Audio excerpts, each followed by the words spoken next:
प्रभु अपने श्रीअंग के ऊपर जितने भी आभूषण धारण करते हैं उन सभी आभूषणों में व्रजभक्तों की और फिर व्रजभक्तों के तुल्य भगवान के जो उत्तम भक्त हैं उन उत्तम भक्तों का भाव किया जाता है। इसलिए मतलब प्रत्येक मोती व्रजभक्त रूप है, ऐसा हम उनके विषय में श्रीअंग के ऊपर धारण किए हुए आभूषणों के विषय में मानते हैं, क्योंकि प्रभु आदिदैविक स्वरूप से परब्रह्म हैं। प्रभु आदिदैविक स्वरूप से ही हमारे घर में विराजते हैं, इसलिए प्रभु के उपयोग में आने वाली किसी भी वस्तु को हम जड़ नहीं मानते। तो मोती आदि से लेकर सिंहासन, वस्त्र, जो कुछ भी प्रभु धारण करते हैं उन सभी में आदिदैविक भाव किया जाता है। इसलिए ये सब सारूप्य, सालोक्य आदि मुक्तियों के अंतर्गत भक्तों को भगवान ऐसा मुक्ति प्रदान करते हैं कि सामीप्य मुक्ति, कि वो हमेशा प्रभु के निकट रहते हैं। तो उस भाव से उन आभूषणों में व्रजभक्तों की और व्रजभक्तों के तुल्य उत्तम भक्तों का भाव किया जाता है। तो उसे यहाँ आप समझा रहे हैं कि ठाकुर जी के श्री कंठ में मोतिन की माला, मतलब पहले सबसे पहले कंठ में ठाकुर जी कंठी धारण करते हैं। वो कंठी में अपने आप जनरली बीच में लाल मोती और आसपास सफेद मोती, और गर्मी के दिनों में केवल सफेद मोती की कंठी ठाकुर जी धरते हैं। और बड़े उत्सवों में फिर वो कंठी दुहेरी पंक्ति की भी धराई जाती है, जो कंठाभरण कहा जाता है। तो वो डबल मोती की लाइन हो ऐसा, क्योंकि वो उत्सव है तो कुछ रोज के करते हुए विशेष होना चाहिए। तो ऐसी भी कंठी ठाकुर जी धरते हैं।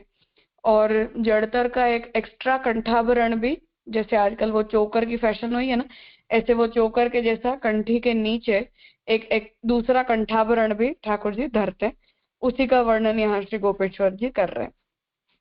तो वो जड़त का हो, मीना का हो, सोने का हो, जो कुछ भी उपलब्ध हो, पुनः ठाकुर जी के स्वरूप में जितना अवकाश हो तदनुसार वो धरना चाहिए। वो ठाकुर जी के श्रीकंठ में धरने योग्य ना हो तो उसे धरने के दुराग्रह की कोई आवश्यकता नहीं। तो महाप्रभु यहाँ श्री गोपेश्वर जी वो वर्णन कर रहे हैं कि ठाकुर जी अपनी ग्रीवा के ऊपर, मतलब अपने श्रीकंठ में कंठी धारण करते हैं नित्य, और फिर कंठी के साथ एक कंठाभरण भी धारण करते हैं। उनमें ठाकुर जी के जो भक्त हैं उनका भाव किया जाता है, जिन्हें प्रभु हमेशा ही अपने समीप रखते हैं। हाँ अर्पिता बेन। दंडवत प्रणाम राजा। राजा कई वखत ना श्लोक नो प्रश्न से तो पूछी लो। हाँ बोलो ना, कोई बात नहीं। हाँ जी, એમાં જે ભક્તિનું વર્ણન આવ્યું તો મુખારવિંદની ભક્તિ અને ચરણારવિંદની ભક્તિ એવી રીતના બે રીતના સમજવાનું એમાં? नहीं, ऐसा कोई भेद हम नहीं करते हैं।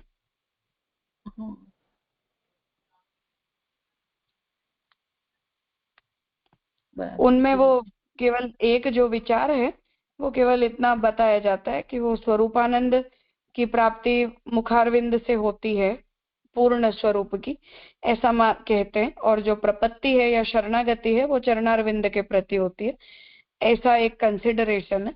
बाकी ये कोई ऐसा कोई स्ट्रिक्ट डिवीजन वाली कोई बात नहीं है। प्रभु अपने पूर्ण रूप से फलात्मक होते हैं, इसलिए प्रभु का स्वरूप मात्र फल रूप है, ऐसे समझना चाहिए। और ये भाव भेद से वो एडिशनल ऐसा विचार किया जाता है। जी राजा, दंडवत प्रणाम।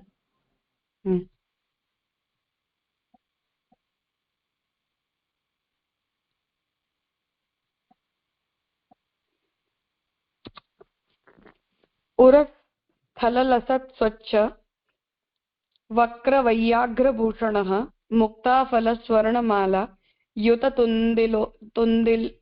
तुंदिलितोदरः। हृदय पे शोभायमान स्वच्छ और बांके नाहार के नख के भूषण वाले और मुक्ता फल माला और सुवर्ण माला सहित तोंद युक्त उदर वाले हैं। उरह स्थल के ऊपर के हरि को नख, केहरी को नख मतलब बाघ का नख परम शोभा देते हैं। सो श्री यशोदा जी तो अपने पुत्र की रक्षार्थ धराए हैं और ब्रजभक्तन को अनेक लीला सूचन करावत है। तो जो वागनक है वो ठाकुर जी किसी की नजर न लगे और प्रभु की रक्षा हो, उस भाव से, वात्सल्य भाव से, यशोदा जी के भाव से धराया जाता है, जिस वजह से बाल लीला के क्रम में खास करके जन्माष्टमी से लेकर राधाष्टमी पर्यंत 15 दिन नित्य ही ठाकुर जी वगनखा धारण करते हैं, रोज ही, बिल्कुल सभी श्रृंगारों के ऊपर दिखाई दे उस तरह से। और अन्य सभी बड़े उत्सवों में अन्य सभी श्रृंगार के अंदर छुपाकर धराया जाता है, दिखे उस तरह से धराया जाता है। तो वो वात्सल्य भाव से वगनखा ठाकुर जी धरते हैं। नख और ब्रजभक्तन को भी उनके लीला के अनुरूप भाव प्रकट करवा। नखदान रासादि लीला विहार में होते है, सो वगनखा टेढ़ो है, ताको अभिप्राय यह, जो कितनेक भक्तन को हृदय टेढ़ो है, तिनको अपने वश करनो है, सो वगनखा टेढ़ो अपने हृदय में धरी यह जताए, जो मैं हूं त्रिभंगी टेढ़ो हूं। या भांति भक्तन के मन सूधे करी, मतलब ठीक करके अपने हृदय में भक्तन को राखे हैं। तथा अनेक भक्तन के घर श्री ठाकुर जी पधारत है, तब वहां द्वार ऊपर रखवारी चाहिए, तब नख ते लीला संबंधी आदि दैविक नृसिंह जी प्रकट करी, द्वार ऊपर रखवारी राखी भक्तन के संग निर्भयता सो लीला विहार करते हैं। तो दूसरा भाव ये बताया कि वो वगनखा जैसे टेढ़ा होता है, ऐसे भगवान ब्रज भक्तों, जिन वो भक्तों का भाव शुद्ध नहीं हो पाता है और मुश्किल ही से प्रभु में लगता है, उन लोगों को वश में करने का भाव प्रभु रखते हैं। और प्रभु का त्रिभंग स्वरूप है, वो त्रिभंग स्वरूप को भी द्योतित करता है।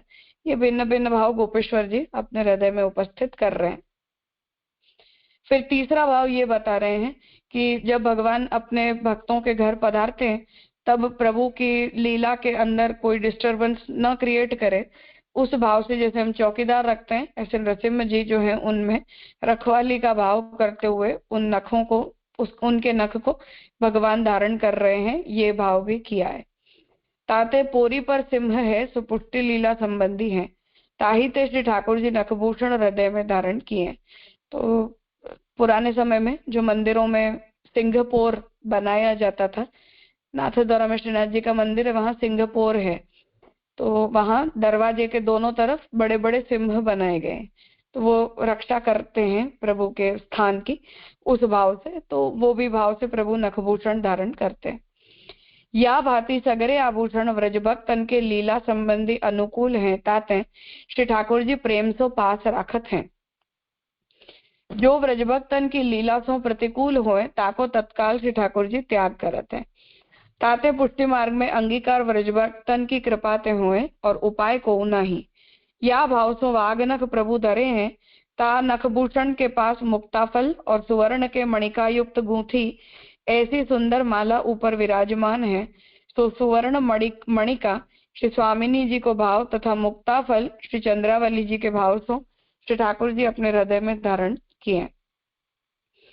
तो उन बगनखा वागनख के नीचे फिर अन्य जो मोती की माला, सुवर्ण की माला आदि जड़त की जो भगवान ठाकुर जी धरते हैं, उनका भाव यहाँ बता रहे हैं कि मुक्ता मोती जो है वो सफेद होते हैं, तो चंद्रावली जी के भाव से धरते हैं, और जो लाल कुमकुम के रंग के मोती या मणि आदि प्रभु धरते हैं, वो स्वामिनी जी के भाव से धरते हैं, इसलिए उन्हें प्रभु अपने पास रखते हैं।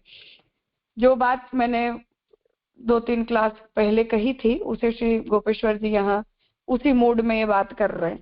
तब मैंने ये कहा था कि जब भक्त है उनका व्रजलीला के अंदर भाव स्थायी हो जाता है, तो उन्हें प्रत्येक स्थान पर व्रजलीला संबंधी ही बातें समझ में आती हैं, व्रजलीला संबंधी ही बातें उन्हें दिखाई देती हैं, तो वहां उन्हें और कुछ मूड नहीं बनता है, तो वो स्थायी भाव अपने आप में एक मूड की तरह काम करता है। तो ये गोपेश्वर जी का यहाँ मूड है, जिस मूड में आप इस बात को कह रहे कि व्रजलीला के संबंध में अगर कुछ नहीं है तो उसका प्रभु अंगीकार नहीं करते, क्योंकि जो रूप प्रभु ने धारण किया है वो रूप केवल और केवल व्रजभक्तों के जैसे उत्तम अधिकारी भक्तों के उद्धारार्थ ही धारण किया गया है। इसलिए अन्य भक्तों का उद्धार करने के लिए कोई कार्य भगवान इस रूप से नहीं करते हैं, और इस रूप में प्रभु ऐसा कोई कार्य प्रकट करना भी नहीं चाहते। ये बात यहाँ श्री गोपेश्वर जी अपने मूड के अनुसार समझा रहे हैं, और इसीलिए उन्होंने वगनखा के अंदर भी व्रजलीला परक कार्यों को प्रकट करने के लिए ही प्रभु धारण करते, उसी भाव से यहाँ ये बात कही गई है। तो सर्वदा सर्वभावे न भजनीयो व्रजाधिपः यहाँ महाप्रभु जी जो व्रजाधिपः कह रहे हैं, इसलिए हमारे घर में जो प्रभु विराजते हैं वो यद्यपि स्वरूप भेद लीला भेद की दृष्टि से बात नहीं कही जा रही है, हम अपने आप को जिस लीला के अंदर फिट कर सकते हैं उस लीला के अनुरूप का मूड क्रिएट कर किया जा रहा है, और वो मूड ऑलवेज हमारे यहाँ व्रज लीला का ही मूड होता है। इसलिए इस प्रकार के भाव का इंटरप्रिटेशन श्री गोपेश्वर जी यहाँ कर रहे हैं। हाँ स्वाति बहन। राजा दंडवत प्रणाम। राजा, यहाँ चंद्रावली जी के साथ व्हाइट सफेद कलर की बात आ रही है। स्वामी जी की तो लाल तो अनुराग को कलर समझ सके, तो ये व्हाइट कलर को क्या रीजन है? ऐसे दोनों बताया जाता है कि एक तो चंद्रावली जी का मुखारविंद गौर है, ये भी एक बात है, इसलिए वो सफेद रंग चूज किया जाता है। और दूसरा ये कि चंद्रावली जी के भाव की शुद्धि है, वो शुद्ध भाव बताने के लिए सफेद बताया जाता है कि वहां कोई दाग नहीं है या मिश्रण नहीं। अच्छा, और ये 15 दिन ही वागनक को कारण, मतलब जन्माष्टमी से राधाष्टमी तक को पीरियड ही क्यों ऐसे कि हृदय में भक्तन को भाव या रक्षण को भाव, ऐसे कुछ विशेष कारण? नहीं, वहां तो केवल वो वात्सल्य भाव की ही प्रधानता मानी जाती। तो ठाकुर जी छोटे हैं, बाल लीला का क्रम है, तो छोटे बच्चे को नजर जल्दी लगती है, इसलिए यशोदा जी वो वगनखा उन्हें धराए रखते हैं। तो 15 दिन नियम से राधाष्टमी पर्यंत ठाकुर जी धरते हैं। ओके राजा।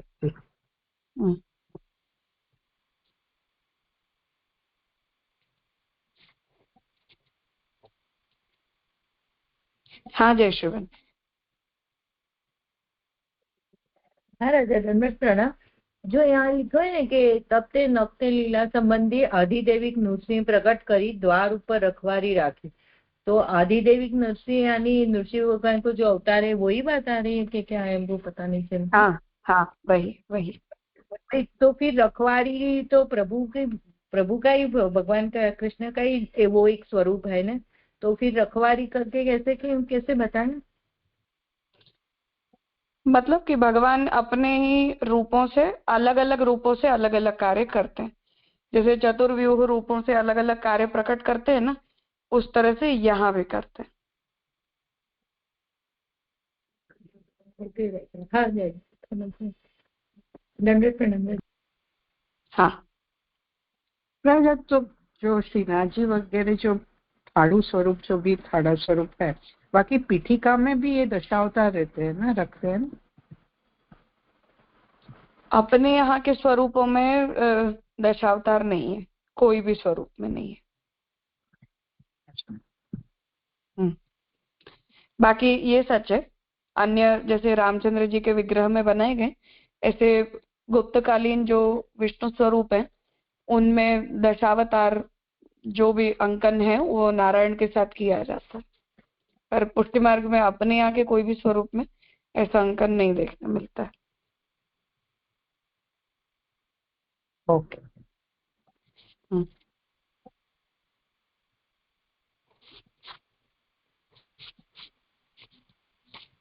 ठीक है। અચ્છા, પીઠિકામાં ઋષિજીનું પણ હોય જ છે ને, જે બીજા આપણે મેષ ને મીન્સ કે બીજું બધું જે સર્પ ને બધું હોય છે એમાં નરસિંહજી હોય જ છે એમાં પણ। अपने यहाँ वहाँ वो दशावतारी नरसिंह जी का भाव उसमें नहीं किया जाता है। जी। तो ये गोपेश्वर जी का ही भाव होगा कि नृसिंह प्रकट करी हरि द्वार ऊपर रखवारी राखी के, तो गोपेश्वर जी का भाव ऐसा है कि ये होता है ऐसा? गोपेश्वर जी हमारे तो आचार्य हैं, तो वो अगर कोई भाव प्रकट कर रहे हैं तो हमारे लिए तो वो भाव डेफिनेटली ग्राह्य है ही, इसलिए वो हम तो उन्हें सिद्धांततः एक्सेप्ट कर रहे हैं। हाँ राजा। और बाकी सभी स्वरूपों की जो स्वरूप भावना है उन ग्रंथों के अंदर ये सब विषय ज्यादा स्पष्ट किए गए, पर तथ्य होना और भाव होना ये दोनों अलग अलग चीजें होती हैं, इसमें कोई शंका नहीं है। तो बहुत सारी चीजें हम लॉजिकली सोचते हैं या प्रिंसिपली सोचते हैं और बहुत सारी चीजें हम इमोशनली सोचते हैं। तो मथुराधीश जी के स्वरूप में दो श्रीहस्त आंख मिचौली के लिए हैं, ऐसा इमोशनल कंसिडरेशन है, क्योंकि हम मथुराधीश को नारायण और विष्णु के रूप में उनको सेवित नहीं कर सकते हैं, क्योंकि वो व्रजाधिप है, तो व्रज की लीला के अनुरूप ही वहां वो मूड बनना चाहिए। इसलिए उनके स्वरूप में भी ऐसा ही भाव करना चाहिए जो व्रजलीला के भाव के अनुरूप हो। तो कल्याण राय जी के स्वरूप में, द्वारकाधीश के स्वरूप में, जो भी अपने यहाँ ऐसे स्वरूप हैं भी जो ऐसे बड़े स्वरूप दर्शन देते हैं और उनके प्रति हमारे हृदय में बाल लीला वाले भाव नहीं जगते, या उन्हें हम व्रजाधिप के रूप में न देखकर नारायण विष्णु वगैरह रूपों में हम ज्यादा देखने लग जाते, उनके लिए भी अपने यहाँ की स्वरूप भावना यही कहती है कि वो व्रजाधिप है। और व्रजाधिप होने के कारण ही दो श्रीहस्त आंख मिचौली के हैं, दो श्रीहस्त नृत्यमान है। कल्याण राय जी की पीठिका का जो त्रिकोण है वो त्रिकोण में दो तरफ भक्त हैं और द्वे द्वे गोपी बिच बिच माधो भाव करके बीच में ठाकुर जी है, ऐसा रास स्वरूप है। ये सारी स्वरूप भावनाएं उसी दृष्टि से की गई है, क्योंकि वो हमारा स्थायी भाव है कि हमारे घर में विराजमान ठाकुर जी केवल व्रजाधिप हैं और कोई नहीं है। तो वैकुंठवासी नारायण है, विष्णु है, द्वारकाधीश हैं, द्वारका लीला के द्वारकाधीश हैं, ऐसा सब भाव हम अपने यहाँ के स्वरूपों के अंदर नहीं करते, क्योंकि उन भावों को करने से हमारी सेवा की अन्य क्रियाओं के अंदर जो हम भाव करते हैं वो उसके साथ मैच नहीं करते। और यही कारण है कि इस प्रकार का भेद हमें लोगों के व्यवहार में या लोगों की अंडरस्टैंडिंग में देखने मिलता है। तो वो जब तक स्थायी भाव हो जाए तब ऐसा भेद मानने में भी कोई आपत्ति वाली बात नहीं है। फिर भी वो कोई प्रभु की कोई लीला या प्रभु के कोई स्वरूप के प्रति अन्यथा भाव को प्रकट करने वाला नहीं होना चाहिए। पर ओवरऑल इस प्रकार का मूड है जिस मूड के आधार पर हम प्रभु की लीलाओं में और प्रभु के स्वरूपों में ऐसा भाव प्रकट कर रहे हैं। जैसा श्री रघुनाथ जी के प्रसंग में हम देखते हैं कि कुल परंपरा के अनुसार उन्हें यज्ञोपवीत के बाद श्रीनाथ जी के श्रृंगार करवाने के लिए और चरण स्पर्श करवाने के लिए ले जाया गया। तो ये वल्लभ कुल की अद्यावधि भी परंपरा है। जब तक श्रीनाथ जी सुखे न विराज रहे थे तब तक उसमें कोई दोष भी नहीं था। तो कारण वही है कि वो हमारे कुल देवता हैं, कुल के अधिपति हैं, तो उनकी सेवा में तत्पर होना ये कुल के मेंबर के नाते हमारी रिस्पॉन्सिबिलिटी है। तो उस रिस्पॉन्सिबिलिटी को ध्यान में रख के रघुनाथ जी को ले गए, पर उनका मन चंद्रमा जी में स्थिर था। तो श्रीनाथ जी को उन्होंने उसी मुद्रा में वेणु धराई जिस मुद्रा में चंद्रमा जी वेणु धराते हैं। तो श्रीनाथ जी ने अपने दो श्रीहस्तों को उठा के, और बार बार वो गिर रही थी, पर चंद्रमा जी जैसे धरते हैं उस प्रकार से उनके भाव के अनुरूप धर ली। तो ये भावना के अनुरूप स्वरूप भी उसी प्रकार से अनुभाव प्रकट करते हैं। ये अपना कंसिडरेशन है इस बारे में। इसलिए द्वारकाधीश से हमें कोई आपत्ति है या द्वारकाधीश और व्रजाधीश अलग अलग हैं या व्रजाधीश और मथुराधीश अलग अलग है, ऐसा ये कोई सिद्धांत नहीं है, या इस तात्पर्य से ये सारी बातें लिखी नहीं गई हैं और कही भी नहीं गई हैं। पर सेवा करने वाले व्यक्ति का या स्वरूप के दर्शन करने वाले जो मुख्य व्यक्ति होते हैं जो उनकी सेवा करते हैं, उनका अपना एक मूड होता है और वो स्थायी भाव होता है। उसी स्थायी भाव से जनरेटेड ये स्वरूप भावना है कि हम अपने सेवा को इस तरह से ही देखते हैं। चाहे उनके चारों जो श्रीहस्त हैं वो शंख चक्र गदा पद्म धारण किए हुए क्यों न हो, परंतु हम उन आयुधों के अंदर आयुधों का भाव, वो महात्म्यशाली आयुधों का भाव नहीं करके हम तो उसमें नंदराज कुमार का ही भाव करेंगे। तो वहां फिर वो मथुराधीश द्वारकाधीश के जो दो श्रीहस्त हैं वो आंख मिचौली के लिए बन जाते हैं, माखन चोरी के लिए बन जाते हैं, कल्याण राय जी के नृत्यमान बन जाते हैं। तो वो भावना सेवा करने वाले व्यक्ति के मूड के हिसाब से की गई है। और प्रभु ने भी क्योंकि अपनी सेवा करने वाले व्यक्ति के उस मूड को एक्सेप्ट किया है, इसलिए उस मूड के अनुरूप जो भी भाव किए गए हैं उन्हें अपने यहाँ मान्य भी किया गया है और स्वरूपतः ही मान्य किया गया है। वहां ऐसा भी नहीं कहा गया कि इसके इस प्रकार की स्वरूप भावना के अंदर कोई आपत्ति है, तो ऐसा हम नहीं मानते, इसीलिए वो हमें वो आपत्तिजनक भी नहीं लगता है कि ऐसा सोचने में कोई दोष है, ऐसा नहीं लगता है। जब तक भेद दृष्टि हमारी न बन जाए तब तक इसमें कोई दोष नहीं है। भेद दृष्टि बनने लग जाए तो फिर वो समस्याजनक हो जाता है। भावना को हम as it is respectfully accept कर पाते हो तब तक ऐसा भाव करने में कोई आपत्ति की बात नहीं है। क्लियर हो गए, धन्यवाद, प्रणाम। राजा यहाँ जो उत्तरार्ध की पंक्ति है ना, मुक्ता फल स्वर्ण माला युद्ध, वहां तक समझ में आ रहा है। तुम दिली तो दरह, उसका क्या मीनिंग होता है? उसका मतलब ये है कि ठाकुर जी का जो उदर है वो थोड़ा सा बाहर निकला हुआ है, और ये अपने यहाँ नाट्य शास्त्र के हिसाब से पुरुष की सुंदरता का वाचक माना जाता है। जो नायक होता है वो नायक की सुंदरता के गुण के रूप में ये बताया जाता है, हल्का सा बाहर होना। वाह, अच्छा अच्छा, हाँ जी। इसलिए तो पुराने जो विग्रह है वो उसी तरह के, द्वारकाधीश का भी उदर उसी तरह का है, मतलब कटिपेच से हल्का सा बाहर हो ऐसा। राइट राइट, हाँ वो नाट्य से वो इंस्पायर्ड है ये। मस्त।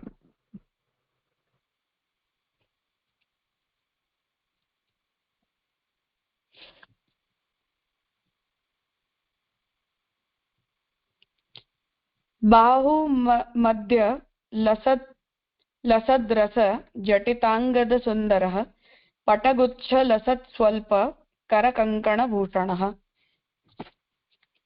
दो भुजा के मध्य रत्न जड़ित बाजू बंद सु सुंदर है, पटगुच्छ रेशमी फौंदना सहित शोभायमान छोटे श्रीहस्त के विषय कंकण को आभरण है।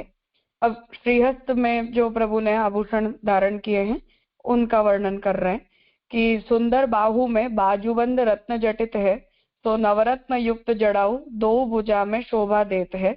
तो वाम भुजा में श्री स्वामिनी जी को भावात्मक तथा दक्षिण भुजा में श्री चंद्रावली जी को भावात्मक है, और पाट के गुच्छा में परोए ऐसे छोटे हलुके दो कर में कंकण परम शोभा देते हैं। तो यहाँ श्रीहस्त में दो आवरण नित्य में प्रभु धरे, पुनः स्वरूप में जैसा अवकाश हो तद अनुसार, तो बाजूबंद धरते हैं और श्रीहस्त में पहुंची धारण करते हैं। तो प्रभु के दोनों तरफ दो स्वामिनी जी विराजते हैं, जैसे विठलनाथ जी मदन मोहन जी में दो स्वामिनी जी विराजते हैं, तो उन्हें इसी तरह से पधराया जाता है। तो एक तरफ क्वाइट पॉसिबल ये हरिराय जी इसलिए ये भाव प्रकट कर रहे हो गोपेश्वर जी हरिराय जी, क्योंकि उनके सेव्य विठलनाथ जी हैं जो दोनों स्वामिनी जी के साथ विराजते हैं।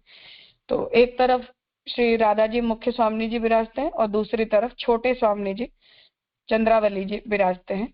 तो दोनों की तरफ प्रभु के दोनों श्रीहस्त जो हैं वो हैं, तो विठलनाथ जी की जो मुद्रा है वो उस तरह की है, तो दोनों साथ में है ठाकुर जी के, ऐसे भाव दोनों श्रीहस्त के आभूषण दोनों स्वामिनी जी के भावों से प्रभु धरते हैं। तो जो बाजूबंद है वो दो ठाकुर जी अपनी भुजाओं में धारण करते हैं, और श्रीहस्त में मोती की पहुंची प्रभु नित्य धारण करते हैं। फिर उत्सवों में अवकाश यदि प्रभु धारण कर सकते हो सुख से, 2 पहुंची 3 पहुंची 4 पहुंची धराने तक का भी क्रम जो है, कड़ा आदि भी विशेष उत्सवों में ठाकुर जी धरते हैं। नित्य में मोती की पहुंची और बाजूबंद ये दो आवरण प्रभु धराते हैं, उनका वर्णन यहाँ श्री हरिराय जी ने किया है।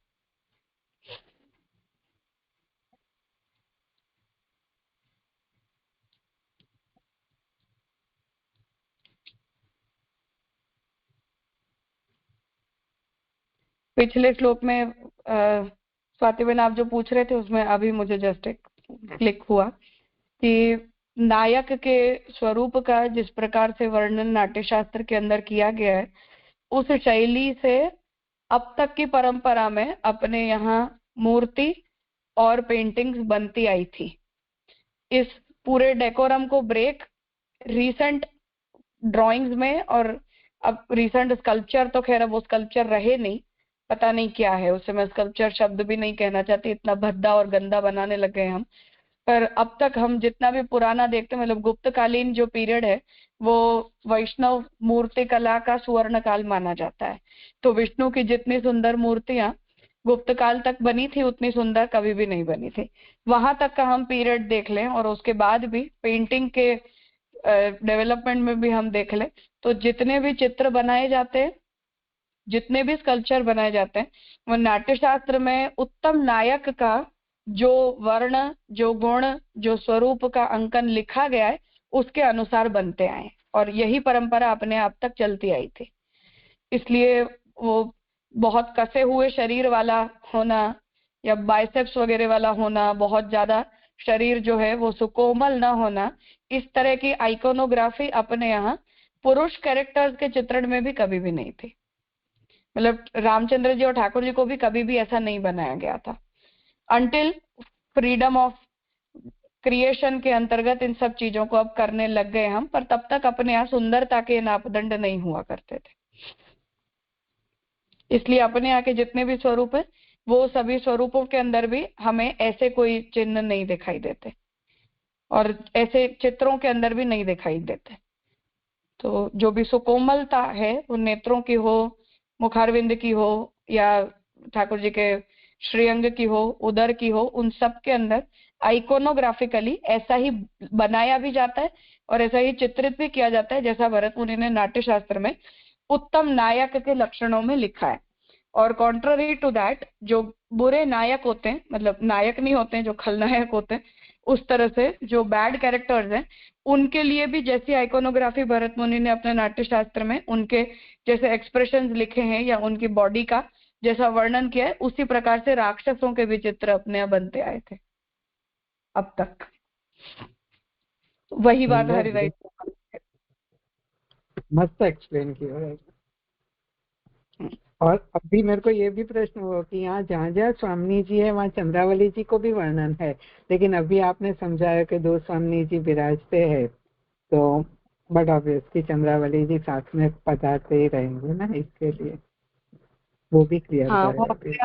मदन मोहन जी के साथ और विठलनाथ जी के साथ तो विराजमान ही है दोनों, और चंद्रमा जी के साथ नहीं भी विराजते हैं, पर वहां भी दो गादियों के ऊपर अलग अलग माला तो नित्य धराई जाती है दोनों की उपस्थिति के भाव से। जी और खैर हरिराई तो विठलनाथ जी की सेवा करते हैं, इसलिए वहां तो स्वरूपतः दोनों स्वामी जी ठाकुर जी के साथ है ही विराजमान।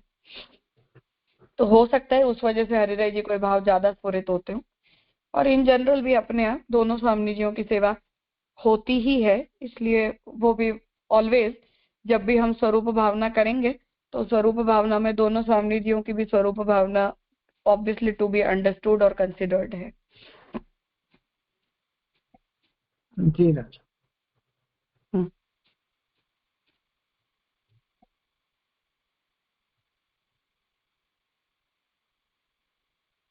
हाँ इंदुबेन। હા રાજા દંડવત પ્રણામ.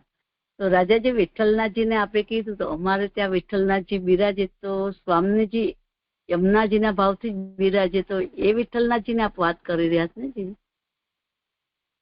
અમારે કે છે કે વિઠ્ઠલનાથજીના સ્વરૂપ સાથે તો યમુનાજી બિરાજે છે સ્વામીજી. हाँ वो भी भाव है, दोनों ही है। અચ્છા, મેં વિઠ્ઠલનાથ જયારે બે સ્વામી બિરાજે આજે સાંભળ્યો છે આપની યાદેથી. हाँ दोनों विराजते हैं। अच्छा